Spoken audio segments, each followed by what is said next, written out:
L'autonomia resta la sua priorità, nessuna discesa a Roma, lei ha fatto un patto con i veneti.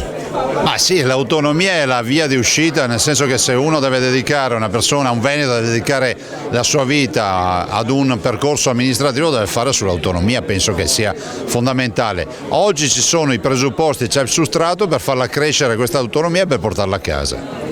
Matteo Salvini, unico candidato premier, in una situazione che non è facile, si parla anche di possibili alleanze con il Movimento 5 Stelle, è possibile?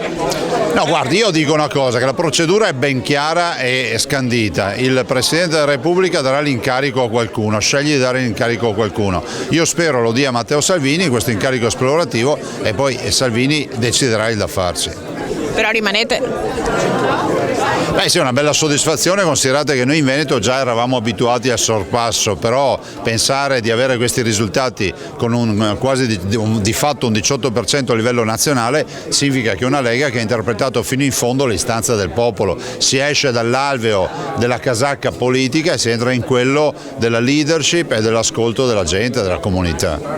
Di Maio avrebbe dichiarato che la Lega resta un partito territoriale.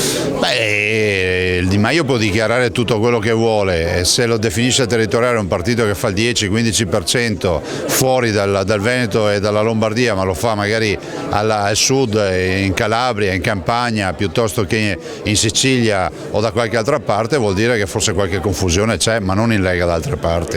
Il vostro alleato storico, Forza Italia, si è molto indebolito, però rimane la fedeltà nel centrodestra? Ma guardi, io non gioisco delle debolezze degli alleati, e poi la vita in politica funziona anche così. Noi abbiamo avuto un bel rapporto con Forza Italia e con il centrodestra, lo confermiamo e continuiamo a governare questa regione, perché l'interesse deve essere quello dei cittadini e non quello di sederi da mettere sulle poltrone. Qual è l'invito a questa squadra di parlamentari che siete riusciti appunto a portare a casa? Ma lo dico simpaticamente, se non portate a casa l'autonomia non tornate a casa.